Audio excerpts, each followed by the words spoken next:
Hey guys, welcome to my channel study goals with Khushi. इस video में हम पढ़ने वाले हैं क्लास 8 हिस्ट्री का chapter number 3 ruling the countryside. इसका हम पार्ट 1 ऑलरेडी कवर कर चुके हैं। हम ये सब देख चुके थे कि कंपनी किस तरह से दीवान बनी और कंपनी किस तरह से रेवेन्यू बहुत सारे सिस्टम को लागू किया और फिर एग्रीकल्चर में किस तरह का इम्प्रूवमेंट आया। और जो परमानेंट सेटलमेंट था वो किसने लाया था? चार्ल्स कॉर्नवालिस ने लाया था। अब ये जो परमानेंट सेटलमेंट था इसमें प्रॉब्लम्स क्या क्रिएट की गई? The permanent settle how ever create problems. अब जो परमानेंट सेटलमेंट था ये ऑलरेडी बहुत ज़्यादा प्रॉब्लम्स को क्रिएट कर रहा था। Company officials soon discovered that the ज़मींदारी were fact not investing in the improvement of land। अब जो कंपनी के ऑफिशियल्स थे, जब उन्हें पता चला कि जो ज़मींदार से वे एक भी पैसा मतलब अपना एक भी जो बोलते हैं रेवेन्यू वो लैंड के इम्प्रूवमेंट में इन्वेस्ट नहीं कर रहे हैं, तो होता क्या था कि the revenue that had been fixed was so high. मतलब ज़मींदार के लिए जो भी रेवेन्यू होता था वो बहुत ज़्यादा हाई होता था, मतलब कि इतनी उनकी इनकम ही नहीं होती थी कि वो रेवेन्यू को पे कर पाएँ और एग्रीकल्चर में मतलब लैंड में इन्वेस्ट कर पाएँ। देन ज़मींदार फाउंड इट डिफ़िकल्ट टू पे। अब होता क्या था कि बहुत ज़्यादा डिफ़िकल्टीज आ रही थी ज़मींदार को। जो रेवेन्यू पे नहीं कर पाता था तो वो अपनी ज़मींदारी को लॉस्ट कर देता था, मतलब उसकी ज़मींदारी वह खो देता था। Then zamindari were sold off organise by the company. अब यही जो ज़मींदारी है, ठीक है, तो वो क्या है, ऑलरेडी कंपनी ने उन्हें बोला था कि आप भी सब जगह टैक्स तो कलेक्ट करेंगे ही, प्लस आप अपना भी इन्वेस्टमेंट हमारे में करेंगे। Then by the first decades of 19th century the situation changed। अब 19th century में जो सिचुएशन है वो चेंज हो गई। मतलब जो मार्केट में जितने भी प्राइजेस थे कल्टीवेशन के, रोजेस के, वो क्या होने लगे? बढ़ने लगे, धीरे धीरे करके होने लगी। This meant an increase in the income of the zamindars but no gain for the company since it could not increase the revenue demand had been fixed permanently। अब होने क्या जाने लगा that जब जिस तरह से जो प्राइजेस है मार्केट में वो बढ़ने लगे तो जो ज़मींदार की इनकम है वो भी क्या होने लगी? इंक्रीज़ होने लगी। बट इसमें जो कंपनी है उसको कोई भी फ़ायदा नहीं हुआ, ठीक है। सो इस वजह से जो रेवेन्यू की डिमांड थी ऑलवेज वो परमानेंट फिक्स तो कर ही दी गई थी, मतलब ना वो बढ़ेगी ना वो घटेगी। Even then zamindari did not have interest improving the land. अब जो ज़मींदार थे, ठीक है, अब वो भी इतना ज़्यादा इंटरेस्ट नहीं रखते थे लैंड में। भाई जब एग्जांपल हम करें कि आपके पास 200 रुपीज़ है, ठीक है, अगर आपके पास 200 रुपीज़ है और मान लीजिए आपसे अगर कोई बोलता है कि तुम हमें पूरा एग्जाम्पल 170 रुपीज़ हमें दे दो, ठीक है। सो जब आप 170 रुपीज़ उन्हें दे देंगे, भले वो आपको पूरी ज़िंदगी में 200 रुपीज़ मिले हों, तो जब आप 170 रुपीज़ उन्हें दे देंगे तो आप कितना मतलब जब खुद के खर्चे के लिए ही पैसे नहीं होंगे तो रेवेन्यू टैक्स में कैसे हम अपना इन्वेस्टमेंट करेंगे? सो इस वजह से जो ज़मींदार थे वो ज़्यादा इंटरेस्ट नहीं रखते थे और कुछ जो ज़मींदार थे वो पहले ही अपनी लैंड को खो चुके थे, है ना। तो जो अदर्स ज़मींदार थे, than others now saw the possibility of earning without the trouble and risk of investment.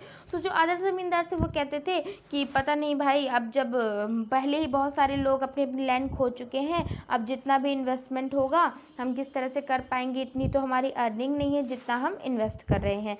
As long as the zamindars could give out the land to tenants and get rent, they were not interested in improving the land. अब होने क्या जाने लगा that जो ज़मींदार थे, ठीक है, वो जो अपना बोलते हैं ना कि अपना जो लैंड है वो क्या रेंट पे देने लगे, ठीक है।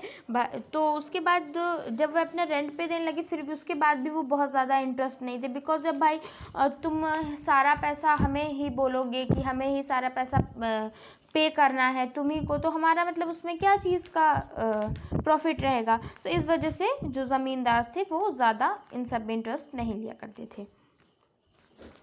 Then on the other hand in the village the cultivators found the system extremely oppressive. अब जो विलेज मतलब जितने भी कल्टीवेटर्स थे, है ना, मतलब किसानी जो करते थे, वो बहुत ज़्यादा अपने आप को ऑप्रेसिव मान लिया करते थे। ऑप्रेसिव मतलब उनके साथ बहुत ज़्यादा गलत हो रहा है, अत्याचार हो रहा है। The rent he paid to the zamindar was high and his right on the land was insure. अब होने क्या जाने लगा, जो रेंट है, ठीक है, जो रेंट पे कर रहे हैं ज़मींदार, वो बहुत ज़्यादा हाई था। मतलब उनकी इतनी खुद की ही इनकम नहीं थी कि वो इतना ज़्यादा रेवेन्यू पे करें, बिकॉज जो कंपनी थी वो हमेशा यही चाहती थी कि जितना ज़्यादा पैसा हो सके वो उनके पास आए, भले ही उन्हें फिर खाने की भी ना चिंता हो हमारे देश के लोगों की, या फिर किसी की भी नहीं। उसके बाद to pay the rent he had to often take a loan from money lenders, and when he failed to pay the rent he was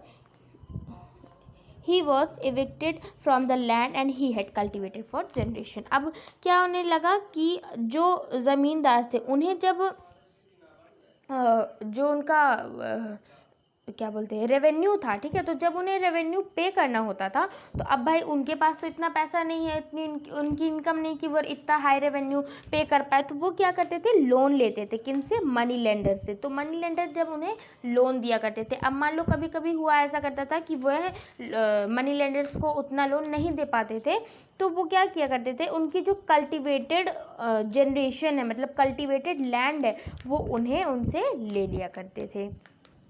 सो बताओ अब ज़मींदार को भी कितना ज़्यादा लॉस हो रहा है ना। हमारे इंडियन पीपल्स को तो हो ही रहा है, बट ज़मींदार को भी कितना सारा लॉस हो रहा है। बट कंपनी को ये सब चीज़ कुछ भी नहीं दिखा, वह हमेशा चाहती थी कि बस उनका अच्छा खासा ट्रेड चले।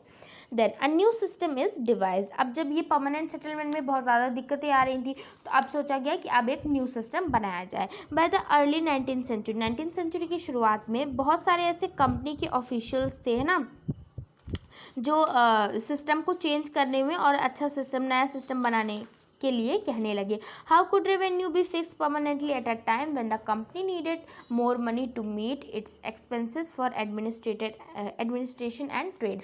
अब जो रेवेन्यू फिक्स किए गए थे, है ना, कि ना ज़्यादा वो आगे बढ़ेंगे टाइम के हिसाब से, ना पीछे बढ़ेंगे, वो हमेशा परमानेंट रहेंगे, हमेशा फिक्स रहेंगे।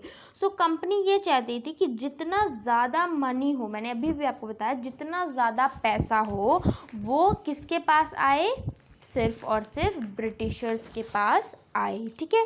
उसकी वजह से वह जब उनके पास बहुत ज़्यादा पैसा है तो वो अच्छा अपना ट्रेड चला सके, अपना व्यापार चला सके, अपना एडमिनिस्ट्रेशन चला सके, इस वजह से। Then in the northwestern province of the Bengal Presidency, most of this area is now in Uttar Pradesh.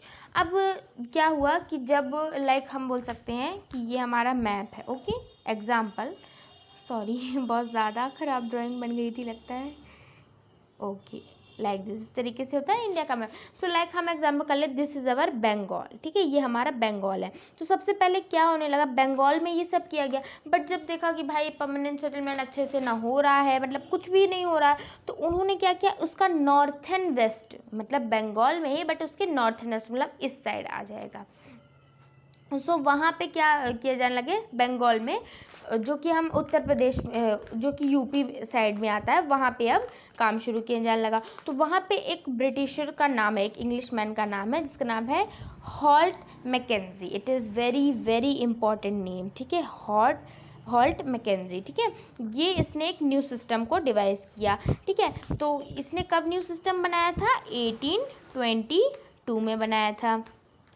He felt that the village was an important social institution in northern Indian society and needed to be preserved। अब इसका क्या कहना था कि जो villages है, जो गांव है, वो इतना ज़्यादा इम्पॉर्टेंट है, रखते हैं हमारे सोशल इंस्टीट्यूशन इन अपने इंडियन सोसाइटी में बहुत ज़्यादा वो इम्पोर्टेंस रखते हैं ना, तो हमें इसे प्रिजर्व करने की ज़रूरत है, मतलब हमें इसे और अच्छे से उसे बनाने की ज़रूरत है, इसका ये कहना था।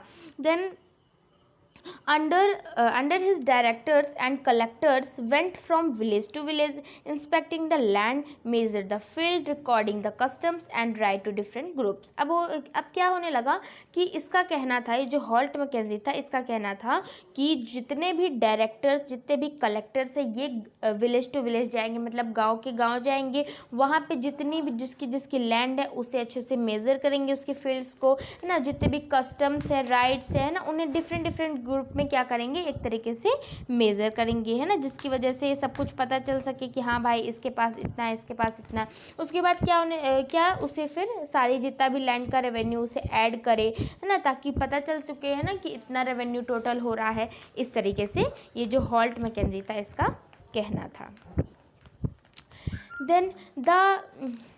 Then the estimated revenue of each plot within a village was added to calculate the revenue that was each village Mahal had to pay।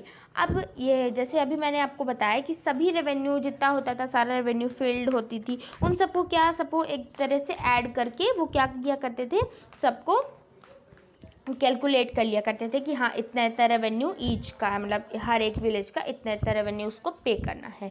ठीक है, अब यहाँ पे जो विलेज था उसे ये लोग क्या कहते थे, महल कहते थे। क्या कहते थे, महल कहते थे। It is important.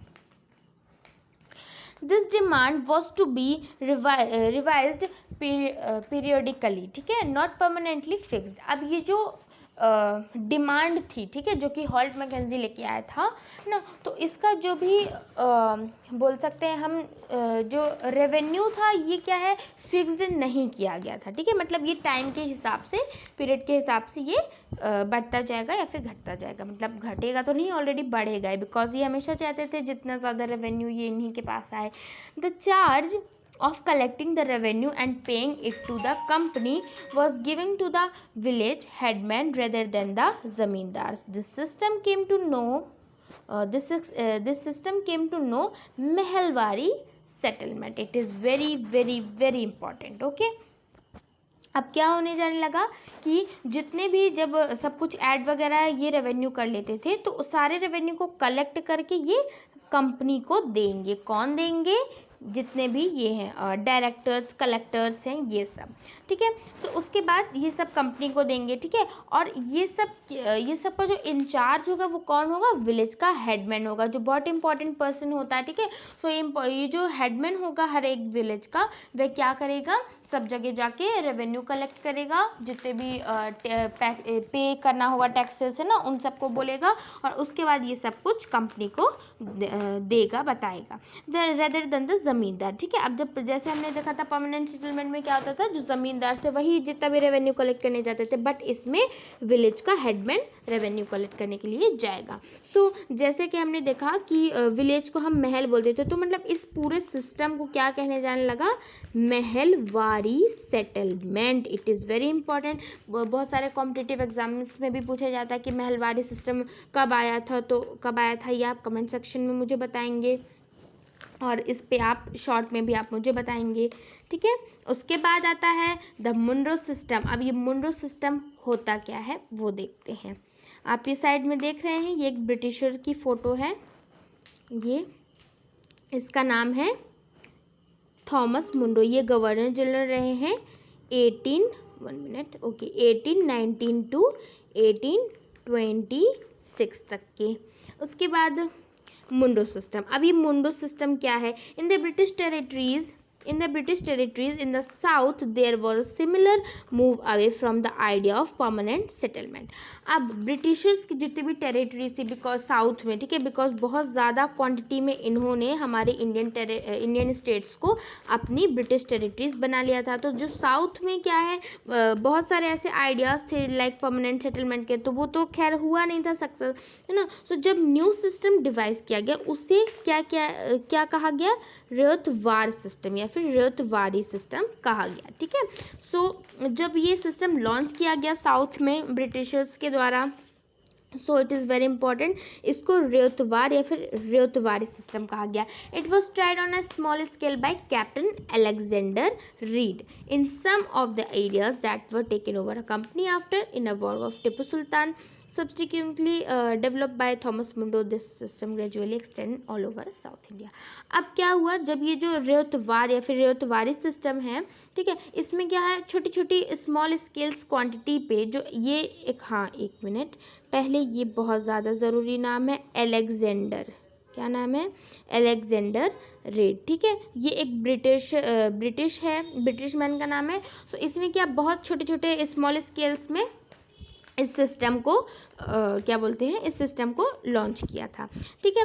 सो कुछ ऐसे एरियाज़ थे, है ना, जो कि ऑलरेडी कंपनी अपने कब्जे में कर चुकी थी, लाइक जब टीपू सुल्तान के साथ वॉर हुई थी, ठीक है। सो वहाँ का जितना भी था, लाइक मैसूर था, है ना, उसे भी क्या है, जो कंपनी की थी, सारे वॉर हुए थे, वो सब हमने देखा था, ठीक है, उस पर कर चुकी थी। तो इस तरह से बहुत सारे छोटे छोटे स्टेट्स में जो कंपनी थी वह अपने कब्जे में बहुत से स्टेट्स को कर चुकी थी।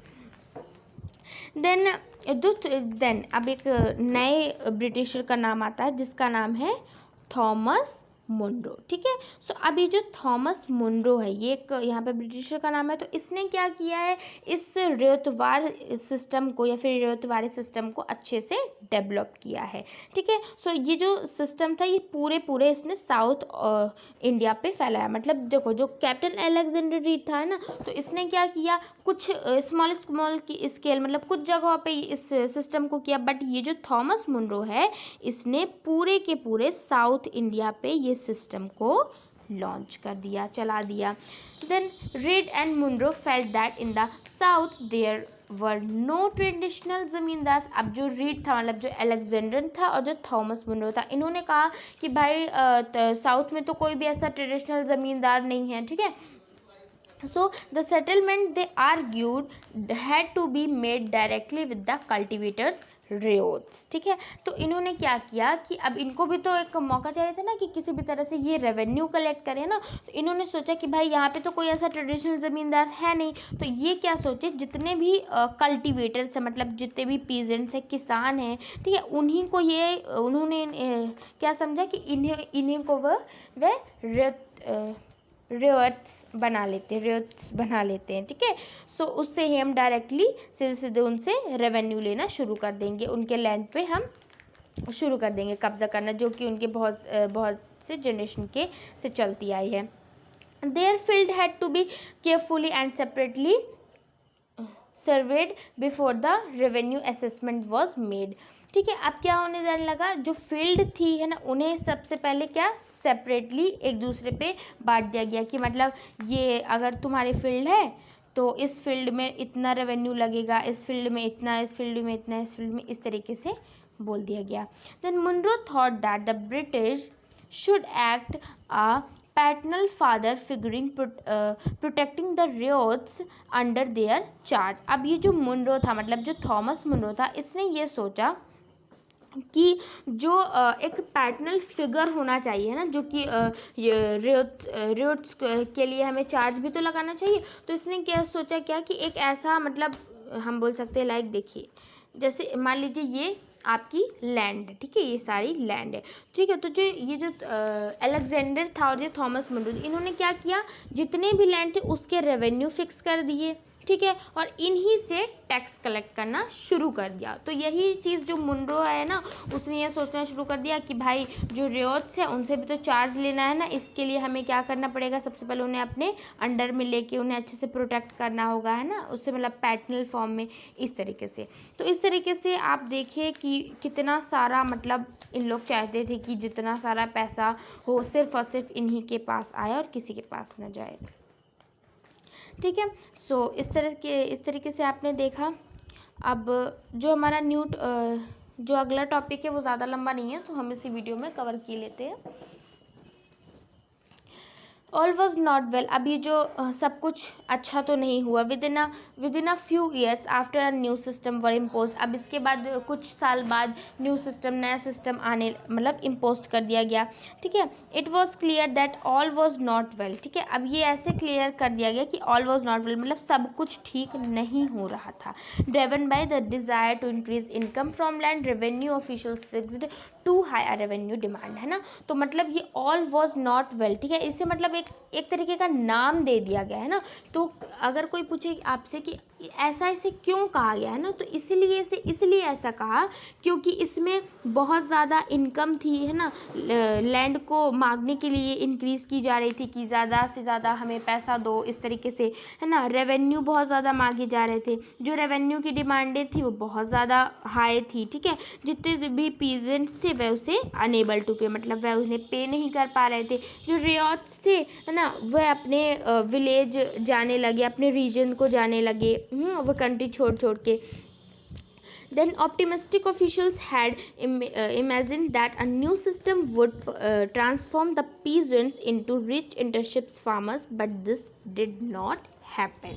Okay, अब जितने भी ऑप्टिमिस्टिक ऑफिशियल्स थे, मतलब कि हम बोल सकते हैं जो कंपनी के ऑफिशियल्स थे, है ना, उन्होंने सोचा, उन्होंने इमेजिन किया कि भाई अब हमें न्यू सिस्टम को ट्रांसफ़र करना चाहिए, है ना, इसमें जो पीजेंट्स हैं ना उन्हें भी थोड़ा सा फार्मर से उन्हें भी थोड़ा सा रिच बनाना चाहिए, but this did not happen, लेकिन ये नहीं हो पाया, ठीक है। सो आपने देखा कि किस तरीके से साउथ में भी, बंगाल में भी जितने भी ब्रिटिशर्स थे ना, इन्होंने कितना ज़्यादा हमारे इंडियंस पर अत्याचार किया, ठीक है। सो अब हमारा जो नेक्स्ट टॉपिक है ये हम अगली वीडियो में देखेंगे, क्रॉप्स फॉर यूरोप, है ना, कि जो यूरोप्स में किस तरीके की क्रॉप हमारे इंडिया से सप्लाई हुई, है ना, किस तरीके से, ये सब हम इसमें देखेंगे। सो गाइज हमारा ये चैप्टर ज़्यादा नहीं 2-3 वीडियो में कंप्लीट हो जाएगा। इसके बाद गाइज हमारे हिस्ट्री के ऑलरेडी 2 चैप्टर्स कंप्लीट हो जाएंगे, ठीक है। सो गाइज प्लीज़ वीडियो को लाइक कीजिए करिए एंड चैनल को सब्सक्राइब कीजिए करिए, बिकॉज आप लोग फिर भूल जाते हैं लाइक और सब्सक्राइब करना। सो प्लीज़ लाइक और सब्सक्राइब कीजिए और फ्रेंड्स के साथ भी ज़रूर शेयर करिएगा, और अगर वीडियो पसंद आया तो, ठीक है गाइज। सो जब तक के लिए बाय बाय, टेक केयर, और इसकी नेक्स्ट वीडियो मैं बहुत जल्दी लाने वाली हूँ। इसके बाद हम कुछ साइंस के भी 2 चैप्टर इस तरह से कवर करेंगे, ठीक है।